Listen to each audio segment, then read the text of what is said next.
ഭഗവാനോട് നുണ പറഞ്ഞു. അത് ഭഗവാൻ അറിയാൻ നുണയാന്ന്. അപ്പോൾ പറയും, അപ്പോൾ നുണയാന്ന് മനസ്സിലായല്ലോ, നിന്നെ ആരും പൂജിക്കാതെ പോട്ടെ, നിനക്കൊരു ക്ഷേത്രം ഇല്ലാതെ പോട്ടെ എന്ന് പറയും. കൈതപ്പൂവിനെ ഇനി പൂജയ്ക്ക് എടുക്കാതെ പോട്ടെ, ബ്രഹ്മാവിന് ക്ഷേത്രം ഇല്ലാതെ പോട്ടെ, ആരും ക്ഷേത്രത്തിൽ ഇങ്ങനെ പ്രതിഷ്ഠ ചെയ്ത് ഇരുത്താതെ ഇരിക്കട്ടെ എന്ന് പറഞ്ഞു. അതാണ് ബ്രഹ്മാവിന് അധികം ക്ഷേത്രങ്ങളില്ല. തിരുവഞ്ചിക്കുളത്ത് മാത്രം സൈഡിലും കണ്ടു അത്രേ ഉള്ളൂ. അവിടെ എല്ലാ ഈശ്വരന്മാരും ഉള്ളതുകൊണ്ട് കാണാൻ വേണ്ടി. അങ്ങനെ വിഷ്ണു സത്യം പറഞ്ഞു, എനിക്ക് കാണാൻ പറ്റില്ല എന്ന്. അപ്പോൾ വിഷ്ണു സത്യം പറഞ്ഞിട്ട് ഭഗവാന്റെ പാദം തൊട്ട് നിറയിൽ വയ്ക്കും, മഹാദേവന്റെ വിഷ്ണു. അപ്പം എന്താ, ശിവം കുണിയും. ആരാ എൻ്റെ പാദം തൊടണേ? പാദം തൊടുമ്പോൾ നമ്മൾ അറിയാതെ ആരാന്ന് നോക്കൂലേ? അപ്പം ശിവന്റെ ശിരസ് കാണാൻ പറ്റി വിഷ്ണുവിന് കുണിഞ്ഞപ്പോൾ.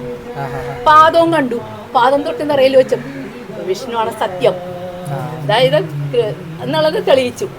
അതുകൊണ്ടാണ് വിഷ്ണു നമ്മളെ പരിപാലിക്കുന്നത്. വിഷ്ണുവിന്റെ നാമം ചെല്ലണം, മഹാദേവന്റെ ചെല്ലണ്ടെന്നല്ല, മഹാദേവനെ നമ്മൾ ചെല്ലാൻ ആളല്ല, അത്ര ഇതാണ്.